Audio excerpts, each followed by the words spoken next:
This is how I play the game!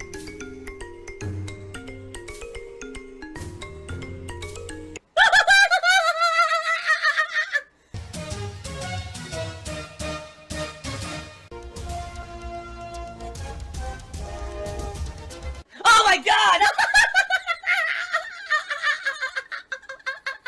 What the fuck? Holy shit!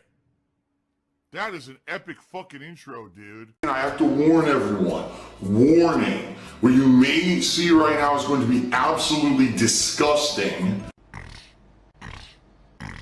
Sound good? Alright, sounds good to me. Well, yesterday, folks, during the... Actually, I take that back 2 days ago. Basically, during the PlayStation event, Papavera was in my Minecraft world the entire day, and he told me he did a lot of work, resource gathering and all kinds of stuff. So when we play on Monday, there's going to be a ton ready to go, and I believe what we're going to do is we're going to work on the mob grinder, which has been on hold now for months, because basically after I built it, we found out it doesn't work in this version of Minecraft, but I guess Papavera has worked on it and tweaked it to the point where it looks like it's actually going to work. So Monday should be an interesting day in Minecraft, the last hurrah for the early streams of Minecraft, right? Keep in mind, we still have other stuff to do. The next thing we gotta do in Minecraft is the statue of me in the vest.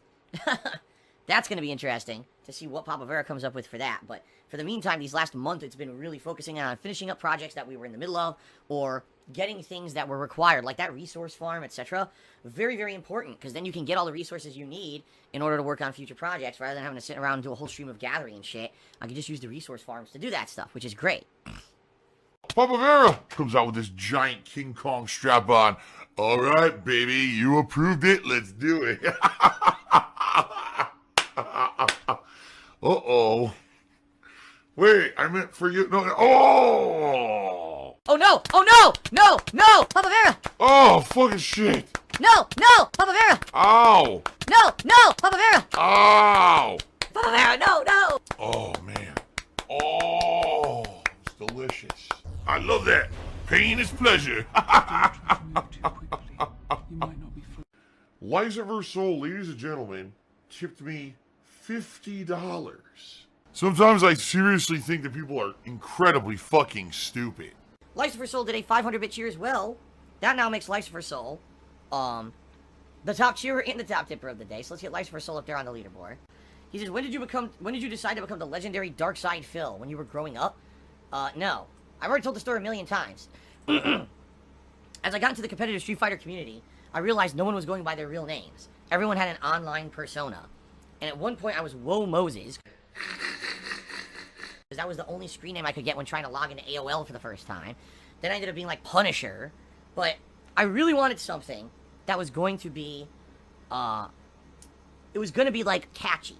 And at the time I was heavily into wrestling. And RVD, Rob Van Dam. Wow, his name is 3 letters. That's catchy. I want something that's catchy like that too.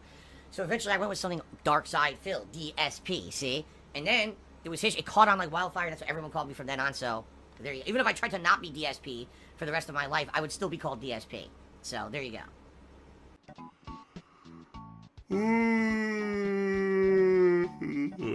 So I was I never talked to Combo Fiend directly, even though I was putting out videos that were directly promoting Capcom fighting games and giving them an insane amount of exposure. I mean, admittedly, I feel my coverage of games like Super Street Fighter 2 Turbo HD Remix and Street Fighter 4, when those games were, you know, at the height of their popularity, probably sold a ton of copies of those games.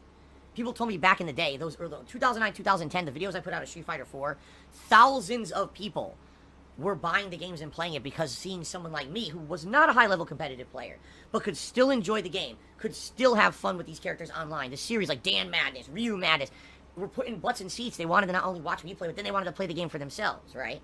It was just, and the truth of the matter is, it wasn't intentional. Like, when I did that stuff, it wasn't like I was trying to shill for Capcom. I just like playing fighting games, you know? I think the passion came through in those videos, even though I raged and I complained and yada yada, like everyone likes to criticize. Obviously, I wouldn't have kept going if I felt that I didn't like those games. You know what I mean? When I finally didn't like them, I stopped playing them. You know, when we finally got to the 4th iteration of Street Fighter 4 that I didn't give a fuck about, I barely played it and didn't care anymore, right? And that's when those series went away. But I don't know, because Combo Fiend didn't ever talk to me, never contacted me, didn't give a shit about me. He basically did exactly what always happens in the Street Fighter community. An elitist group forms. Oh, these are the top known players, man. And these are the guys who everyone cares about, man. And they're the ones who are hip and in while everyone else is an outsider. I was always an outsider. I mean, I'll be honest, just like any other normal human, yes, am I jealous of certain people and of people who are successful and whatever? Of course I am. Of course I'm going to have jealousy. That's a natural human emotion for those who have more than you. You're always going to have that natural kind of jealousy of those who maybe have, been more successful or things like that. I was never considered the top echelon of popular Street Fighter player, ever. I was always the guy who sat on the outside and had to work my ass off to ever do anything because I didn't have support, because I wasn't in that elitist group. All right? So, that's just how it always was with me. And I'm used to that. I'm used to being that because that's how it was back in the day. Throughout the entire 2000s when I was part of the competitive community, I was always the outsider guy. So was I shocked when here I am, one of the guys heavily promoting Street Fighter 4 and selling copies, and no one ever contacts me about anything? No, I'm not surprised at all. Zero surprise. Okay? I didn't give a fuck either. And Phil's the lol cow of the gaming community. All I cared about was having fun with games and putting out my own content. People loved what I did, so why do I care if I had mainstream appeal from the community manager of Capcom or not? I didn't give a fuck, alright? But that would have been Combo Fiend's job, to go out to the community and get feedback from the people who are playing the games and give that back to Capcom. How good of a job he did or didn't do, I have no clue, because I wasn't part of that. I was doing my own thing on YouTube, so I can't attest to it. They just like to laugh and he's the lol cow or whatever, right? Lol cow, lol cow. Shabos Goy tipped me $1 and says, what made you come up with Whoa Moses when signing up for AOL? Are you Jewish? Moses is like the equivalent of Jesus in the Jewish faith. I honestly have no idea. I remember sitting there. I tried variations of, like Phil. I tried all names I wanted were taken. I said, fuck this. I'm so tired. Because I remember sitting there. I'm not even kidding. When I first signed up for AOL, it was like 45 minutes of trying out names. And I couldn't get one. And I was like, fuck this. I just typed in something random, and it worked. Whoa, Moses. It works. I'm like, great. Kidding his back at a 100-bit cheer. He's a serious question. What the hell does lol cow even mean? Why are you called that? I don't get it. In essence, what they're trying to say is these people's lives are a mess. They're basically like dumpster fires. And it's a comedy of errors to even watch them do anything. And they're like train wrecks, and you can't look away because their life is a train wreck and blah, blah, blah. Oh, how does that equate to me? I'd like to know, per se. So there's really nothing much else to it. It was just, I was so frustrated that I couldn't get a screen name to work. I just typed in the most stupid random thing ever, and there you go. Boom. It worked. So there you go. Are you surprised Whoa Moses was not taken? Of course, now Whoa Moses is probably taken everywhere because people know that used to be my name. I was asked to be on Ultimate Gamer by one of the producers. What? What? And basically, I thought about it, and I was, this was way back in the day. Okay, this is when I was at the height of my YouTube popularity. And I looked into the show, and I was like, I don't know if I think I want to do this. Because, number one, I was so busy with the stuff that I was doing. I was having so much fun putting out videos on a daily basis, covering games for you guys, that to take time away from that was like, if I was going to be on a reality show, I'd probably have to be away for like a week or more to film this thing. And I was like, even though I could obviously, I'd be under an NDA, I wouldn't be able to talk about it until the show aired or whatever. I was basically like, what would be the realistic benefit of doing it? And in reality, I didn't see any. I was already popular as hell on YouTube.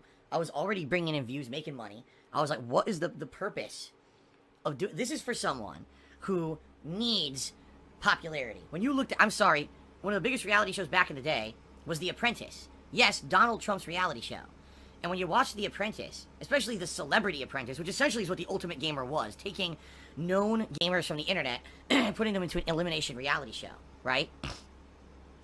Do you see the top already popular celebrities on the Celebrity Apprentice? Fuck no. You see people whose careers have waned, people who, honestly, no one really talks about or remembers anymore. That's who you get on Celebrity Apprentice, because they're trying to rejuvenate their careers, right? So I looked at Ultimate Gamer. Like, why do I need to go on this? I'm at the height of my popularity now, right? So why on earth would I want to be on this show? And that's kind of the attitude I took. And I think that these people have such overinflated egos. They think that just because they made silly videos on the fucking internet that made them money, that now they're some kind of a popular person who people want to hear their fucking life story, okay? I'm sure there's many people out there who think that their YouTube journey oh my God, my YouTube journey is so unique and I gotta share my fucking story with you because I'm so important. No. And then, of course, I looked into it. I was like, I guarantee you this show is horse shit. It's probably scripted garbage. It's not a legit competition. Instead, they're gonna have certain people win, certain people lose for dramatic effect, etc., etc. And again, I don't need the popularity, so why am I gonna do it? Okay? So I turned it down. I said, no, I'm not interested. I'm a mature adult with a business degree. Now, I don't know if Ego Raptor was on the show. I know Justin Wong was. And is it true, because this is what I heard, Justin Wong lost the fighting game episode? I just want you to think about that. Justin Wong lost the fighting game episode. What? I don't know if that's true or not, but that's what I heard. So, if anything, that's like, who the fuck, you know what I mean? That's totally not legit, obviously. That's all I have to say. That sounds really stupid to me. And I'm glad I didn't do it. Because let's face it, who talks about Ultimate Gamer? Who talks about any... Remember there was like a 2-3 year span where they were trying to make all these gaming reality shows? Did anything ever come of any of those? Fuck no. It would have been a complete waste of time. Things that never happened by Phil. Oh, yeah? Things that never happened? Listen. Fuck off. Fuck off. These things did happen. And then Hertz tipped me $1, of course, being incredibly sarcastic here, saying, have you ever considered suing Capcom for money owed to you for single-handedly making Street Fighter 4 a success? No, I didn't give a fuck about that. I was never part of the in crowd in the Street Fighter community, ever. They never allowed me, and they didn't care about me because I was the outsider. I was the guy who was the whistleblower. I was the guy who spoke truth. I was the guy who heavily criticized the tournament scene. I exposed corruption when I saw it, which multiple times happened, and I kept exposing people for doing fucked up stuff behind the scenes. I was banned from Shoryuken.com at one point because I had concrete evidence that GGPO netcode was not flawless and had a lot of flaws. It dropped inputs. It had a lot of issues. I presented evidence at a time when GGPO was in its early stages and the Cannon brothers were trying to sell this code to Capcom and other fighting game companies. And they were literally only allowing people on Shoryuken.com to post praise. They criticized and they removed criticism from the site because they said outright, we're trying to sell this and make money, so we don't want any criticism of our product on the site. That's one of the major things, the reasons why I was always hated by the mainstream community, because they were, oh, we're trying to make it, man, and you're ruining it for us. I'm like, no, I'm just being honest. You're not. And because of that, you don't like me. That was one of the major reasons everyone hated me in the fighting game community. So, anyway, I didn't care that I wasn't the golden boy and I wasn't the chosen one, the special guy. I still don't care to this day. I'm never going to be a part of that community. Okay?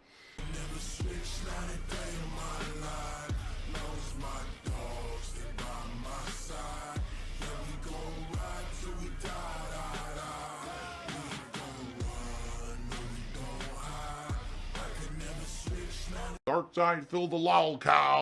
And then basically laugh at me. So they're not laughing with me. These are people who are here just to deride me and laugh at me, okay? FGC Edward Snowden tipped me $1 and says, is there any other things that I want to reveal? I could sit here for hours talking about it, but there's no point. It's all old shit. It's water under the bridge. It's like old crap. If you guys want to know the ins and outs of every tournament that I went to that was rigged, I surely could do that for you. But some of this stuff is 20 years old. We're talking B5 at the beginning of the 2000s, old corruption shit. And by the way, those people are now in charge of Evo. But why should anyone care, right? So everyone hated this fucking guy. He was like well known to be a guy that was controversial in the fighting game community, and most people did not like him. Phil has indoctrinated children who send him money, blatantly milking for money. It's a money pit. It's gone, just gone like that. In an instant, fucking gone. I just care about money. I just can't help it. I eBay. Contributions are mandatory, but I need your help. I am appealing directly to you. No decency, no respect, no common sense, no fucking maturity. Is the guy who just doesn't get reality.